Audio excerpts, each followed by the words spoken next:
எல்லாருக்கும் வணக்கம். நான் உங்க விஷ்ணு பேசுறேன். இன்னைக்கு ரொம்ப முக்கியமான ஒரு விஷயத்த பத்தி பேசணும்னு நெனச்சேங்க. நேத்து ஒருத்தரு தேன் கூடு இருக்குன்னு கூப்பிட்டாருங்க அவரு தோட்டத்துக்கு. ஃபோன்ல சொல்லும்போது பயங்கரமா சொன்னாரு அத பத்தி. நான் சரி இப்ப உடனே எல்லா ஏற்பாடுலாம் பண்ணிட்டு நான் அங்க போனேன்.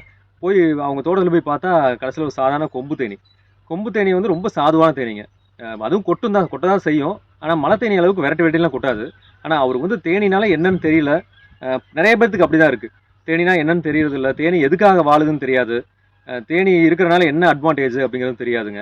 அதனால தேனீ இருந்தாலே பயப்படுறாங்க. ஏன்னா, அவங்க நெகட்டிவான விஷயங்கள நெறைய கேட்டுருக்காங்க, தேனீ சம்மந்தமான. நெறைய பாசிட்டிவான விஷயங்கள் இருக்கு.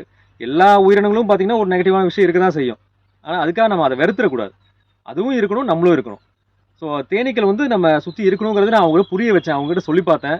தேனீக்கள்னால மகரந்த சேர்க்கை நடக்குது. தேனீக்கள் கொட்டுச்சுன்னா கூட நம்ம உடம்புக்கு நல்லது. தேனீ இருக்கிறனால உங்களுக்கு வந்து பெரிய தேன் சுத்தமான தேன் கிடைக்குது.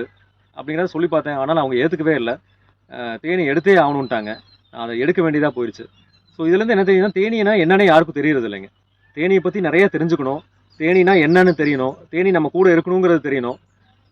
இது கண்டிப்பா இத வந்து போக போக நெறைய கத்துக்கலாங்க.